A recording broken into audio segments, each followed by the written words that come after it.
মাঝে মানে সবসময় বলি যে প্রথম বিষয়টি হচ্ছে যে যারা আমাদের সংসারে গুরুজন অর্থাৎ আমাদের শ্বশুর শাশুড়ি তাদেরকে শ্রদ্ধা ভক্তি করতে হবে। কিন্তু বর্তমানে দেখা যাচ্ছে যে সেটা নেই। কারণ শ্বশুর শাশুড়ি যেন আমাদের কাছে বোঝা মনে হয় যে তারা যে বয়স্ক হয়ে গেছে, আমরা বুঝি না যে তাদের বয়স হয়ে গেছে, তারা কতদিনই বা বাঁচবে। তারা চায় আমাদের কাছে একটু সহানুভূতি, একটু দেয়া হাত এসে একটু ভাত দেয়া, একটু জল দেয়া। কিন্তু আজকাল মায়েরা করতে চায় না। আজকালকার মায়েরা তারা বোঝা মনে করে। হয়তো দেখা যায় যে আমরা অনেক বাড়িতে জাদন করতে যাই, যে দেখা যায় যে কোনো শ্বশুর বা শ্বশুর শাশুড়িকে হয়তো দেখা যাচ্ছে যে অন্ধকার ঘরের মধ্যে রেখে দিয়েছে, কারোকে বৃদ্ধাশ্রমে পাঠিয়ে দিচ্ছে। এখন বৃদ্ধাশ্রম হচ্ছে, কে হচ্ছে মা বলছে মা তুমি চলো, তোমাকে আমি বেড়াতে নিয়ে যাচ্ছি বলে স্টেশনে বসিয়ে রেখে মাকে চলে যাচ্ছে। কয়দিন আগে নেট, এখন তো মোবাইলের যুগ, দেখা যাচ্ছে একটা মা পড়ে কান্না করছে যে ড্রেনের পাশে, তখন সবাই এসে বলছে যে ও মা তুমি চলো চলো, তখন বলছে আমার ছেলে আসবে, বলছে কোথাও তো কাউকে দেখা যাচ্ছে না, তোমার ছেলেকে তো দেখা যাচ্ছে না। তো এইরকম আমাদের মা আর বাবাদের অবস্থা হচ্ছে। বৃদ্ধাশ্রমগুলো হচ্ছে, বৃদ্ধাশ্রমে তাদের রেখে আসছে, টাকা দিচ্ছে কিন্তু একটু যত্ন করতে পারছে না। এগুলো খুব বড়ই অভাব সংসারে। তাই আমার ঠাকুর বলছে যে আগে তাদের ভালোবাস, তাদের গুরুজন, যদি আমাদের প্রথম গুরু হচ্ছে মা বাবা, তারা হচ্ছে চলমান ভগবান, তাদের যদি আমরা শ্রদ্ধা ভক্তি করি তাহলে আমাদের সংসার সুখের হবে।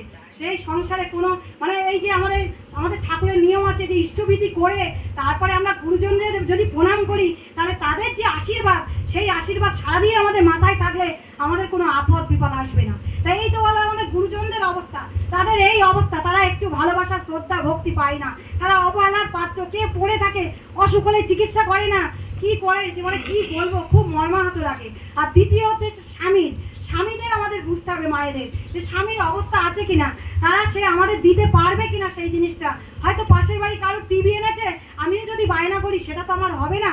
তখন তাই আমার ঠাকুর বললো যে স্বামীর কি দোষ ধরিস না মেয়ে, বলিস না তাকে খোঁচা দিয়ে, অন্তরে তার তৃপ্তি দিয়ে শুধরে নিবি সব কিনে। তাই আমার স্বামীর কি অবস্থা আছে, আমার স্বামী পারবে কিনা, আমার সেটা বুঝতে হবে। আর তৃতীয়ত হচ্ছে আমার পারিপার্শ্বিক, এই যে সুরজিৎ দা আজকে আমার পারিপার্শ্বিক সবাইকে নিয়ে এসে অনুষ্ঠান করছে।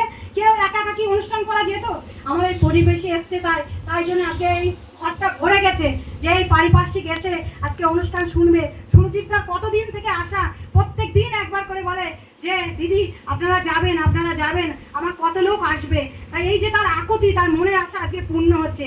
তাই আমার ঠাকুর এই পড়শিদের সম্বন্ধে বলছে যে পড়শিরা তুই খাবে সুখ, তুই ছুটে যা, পড়শিরা তুই নিপাত যাবে, তুই একা সুখ খাবি বুঝি, যা ছুটে যা ওদের বাঁচা, ওরাই যে তোর বাঁচার বুঝি। অর্থাৎ আমার যদি এখন কোনো শরীর খারাপ হয়, আমার প্রতিবেশী কিন্তু নিয়ে যাবে, আমার সেই আত্মীয় স্বজন বলবো তারপরে তো আসবে, কিন্তু আমার প্রতিবেশীরা তারা আগে ডাক্তারের কাছে নিয়ে যাবে, প্রাথমিক চিকিৎসা করবে, তারপরে আসবে এইগুলো। আর আমার ঠাকুর বর্তমানে হচ্ছে তোমার বিবাহের উপর খুব জোর দিয়েছে। তাই বলছে উন্নয়ন আর সুপ্রযোজন, এই তো বিয়ের মিল, যথাযথ করে বিয়ে করিস না কবুল। আজকে কি মায়েরা আমরা কি নিজেরা বিয়ে দিতে পারছি না। বেশিরভাগ মা মানে তারা নিজেরা বিয়ে করছে। অনেক সময় দেখা যাচ্ছে মেয়েও বড় হয়ে যাচ্ছে ছেলের থেকে, সেইখানে কিন্তু সুসন্তান জন্মাবে না। আমার ঠাকুর বলছে যে স্বামীকে দেবতার মতো ভাবতে হবে, আর স্বামী স্ত্রীর বয়সের পার্থক্য প্রায় 15 বছরের ডিফারেন্স হতে হবে। সেটা কি এখন হচ্ছে? যদি 15 বছরের ছেলের সঙ্গে আমার কোনো মেয়েকে বিয়ে দিয়ে যায়, বলবো বুড়ো স্বামীর সঙ্গে আমি কেন বিয়ে করবো, এগুলো এখন বলবে। তাই এইরকম আমার ঠাকুরের বহু কথা আছে, আমি বলে শেষ করতে পারবো না। আমার ঠাকুর হচ্ছে অসীম অনন্ত, তার থেকে যদি একটু সমুদ্রের থেকে জল ছেঁচে ঝিনুকের মতো নিয়ে আসি, কিছুই আমার হবে না। আমার সময় বড্ড অল্প, তা আমি আমার সভানেত্রী মা আছে, তিনি বলবেন যতটুকু পারলাম। দাদা মায়েদের বাবারা তারা সবাই ভালো থাকুক। আমার দয়ালের চরণে প্রার্থনা, আজকে বড়ই সবার স্নেহ ভালোবাসার এগুলো খুবই অভাব, খুব মানে বয়স্ক মানুষরা খুবই মর্মাহত হয়। তাই তারা যেন একটু ভালো থাকে, তারা যেন সুন্দর সুস্থ থাকে, এবং বিশ্ববাসীর সমস্ত মানুষের মঙ্গল কামনা করি আমার দয়ালের চরণে। এই বলে আমি শেষ করছি। জয় গুরু, বন্দে।